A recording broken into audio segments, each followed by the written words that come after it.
عوام کی تکلیف ہے، اس ملک کی معیشت ہے۔ آپ روز ٹی وی پر دیکھتے ہو کہ معیشت کی بات بھی کوئی کرتا ہے؟ کیا ہمیں احساس ہے کہ ہم آج کتنے نازک حالات سے گزر رہے ہیں؟ یہ معمول کے کاروبار سے معاملہ نہیں چلے گا۔ آج سب کو حصہ ڈالنا پڑے گا، جو بھی اس ملک کی طاقت میں شریک ہیں، اور ہمارا ملک آئین کے مطابق نہیں چلتا، یہ بات سب پر واضح ہے۔ تو چاہے آپ آئین آپ کو طاقت اختیار دیتا ہے یا اس ملک کے حالات نے آپ کو طاقت کا اختیار دی ہے یا اس ملک کی روایات نے آپ کو طاقت کا اختیار دیا ہے، آج سب اپنا حصہ ڈالیں۔ ہم نے جو پرانے لوگ یہاں پر ہیں، ہم نے مشرقی پاکستان کے حالات بھی دیکھے تھے، اسی قسم کے حالات تھے، لوگ ایسے ہی بے خبر تھے۔ تو آج بات یہ ہے کہ ہم ذرا اپنے گریبان میں دیکھیں کہ کیا ہمارا ملک گزرے ہوئے کل سے بہتر ہے؟ کیا ہم ان نوجوانوں کو آنے والا کل بہتر دے سکتے ہیں؟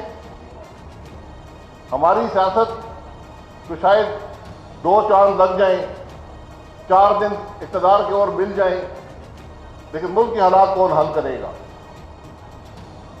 جو سیاستدان ایک دوسرے کی عزت نہ کر سکے، وہ ملک کی عزت بھی نہیں کر سکتے، وہ عوام کی عزت بھی نہیں کر سکتے۔ آج ہمیں ذرا ملک کو پہلے رکھنا ہے، اپنی سیاست کو پیچھے چھوڑنا ہے۔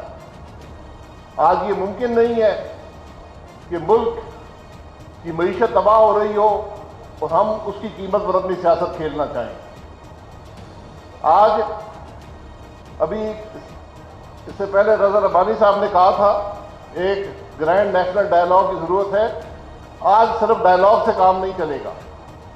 آپ جو بھی حصے دار ہیں اس ملک کی اسٹیک ہولڈر ہیں، اس ملک کی سیاست میں، جس میں سیاستدان ہیں، اس ملک کی فوج ہے، اس ملک کے جج ہیں، اس ملک کے انٹیلیجنس کی ایجنسیاں ہیں، اس ملک کا میڈیا ہے، یہ وہ لوگ ہیں جو اس ملک کے حالات پر اثر انداز ہوتے ہیں۔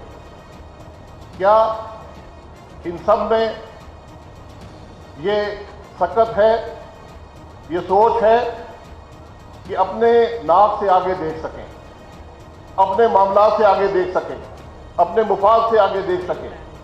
یہ وہ باتیں ہیں جو پاکستان کے مستقبل کا تعین کریں گی۔ آج آپ کسی جماعت کو بھی 100% سیٹیں دے دیں، میں آپ کو حقیقت سے کہتا ہوں ملک نہیں چلے گا۔ جس ملک میں اتنا نفاق ہو، اتنا انتشار ہو، اندرونی حالات بھی خراب ہو، بیرونی حالات بھی خراب ہو، معیشت اندر سے کھوکھلی ہو، باہر سے بھی دباؤ ہو، تو ملک کیسے چلے گا؟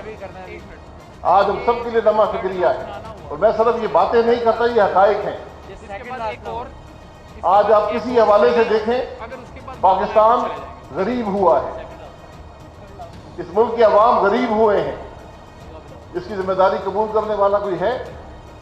کوئی یہ کہہ سکتا ہے کہ ہاں میری بھی غلطیاں ہیں؟ غلطیاں سب کی ہیں۔ الزامات لگا لیں اور بیٹھ کر ایک دفعہ الزامات لگا لیں، کس نے کیا کیا اور کس نے کیا نہیں کیا۔ میں ان باتوں میں نہیں جانا چاہتا، لیکن آج ہم سب کو بات ملک کی کرنی ہوگی، ملک کی مشکلات کی کرنی ہوگی۔ وہ باتیں آج نظر نہیں آتی، وہ احساس نظر نہیں آتا، حالات کا خوف نظر نہیں آتا، ان چیلنجز سے مقابلہ کرنا نظر نہیں آتا۔ اس لیے آج سیاسی لیڈرشپ ہو، عسکری لیڈرشپ ہو، جوڈیشل لیڈرشپ ہو، بزنس لیڈرشپ ہو، آج یہ سب پر لازم ہے کہ اکٹھے ہوں، ان معاملات کے حل تلاش کریں اور سب اس کو سپورٹ کریں۔ جو بھی حکومت میں ہو، جس کو پاکستان کے عوام حکومت دیں، سپورٹ کریں اس کو۔ یہ ممکن نہیں ہے کہ ایک ملک میں گیس کی قیمت خرید 1000 روپیہ ہو اور ہم 600 روپے میں بیچ رہے ہیں۔ یہ ممکن نہیں ہے کہ بجلی بنانے کی قیمت جو ہے وہ 40 روپے میں پہنچ گئی اور ہم بجلی 25 کی بیچ رہے ہوں۔ یہ ممکن نہیں ہے کہ تیل کی قیمت خرید جو ہے وہ 250 روپے اور ہم 200 روپے میں بیچ رہے ہیں. یہ بڑی بنیادی معمولی باتیں ہیں، لیکن یہی ملک کی معیشت کا تباہ کرتی ہیں. کوئی جماعت بھی یہ فیصلہ کرنے کی سکت اسے نہیں رکھتی کہ اس کو اس کا سیاسی مفاد متاثر ہوتا ہے. لیکن یہ فیصلہ آپ نے کرنا ہے، یہ ہمیں سیاسی مفاد کو مقدم رکھنا ہے یا ہمیں ملک کا مفاد چاہیے. یہ جب فیصلے اس ملک کی پولیٹیکل لیڈرشپ کرنے کے قابل ہوگی پھر ملک کے معاملات بہتر ہوں گے. آج ہم سب کو بیٹھ کر ایک پاکستان کے مستقبل کا خاکہ بنانا پڑے گا.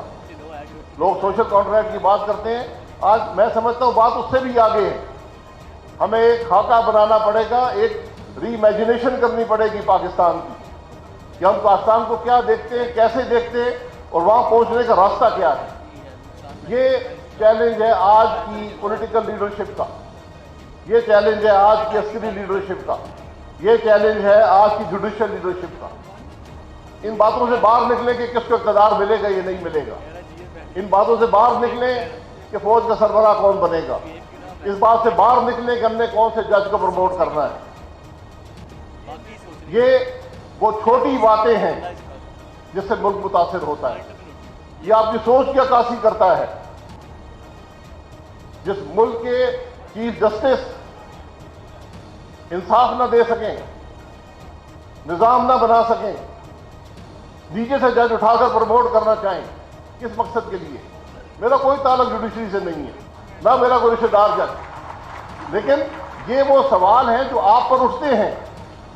جتنا بڑا عہدے انسان کو ملتا ہے اتنی بڑی ذمہ داری بھی ساتھ آتی ہے. یہ تاریخ آپ کو اچھی طرح جج نہیں کرتی.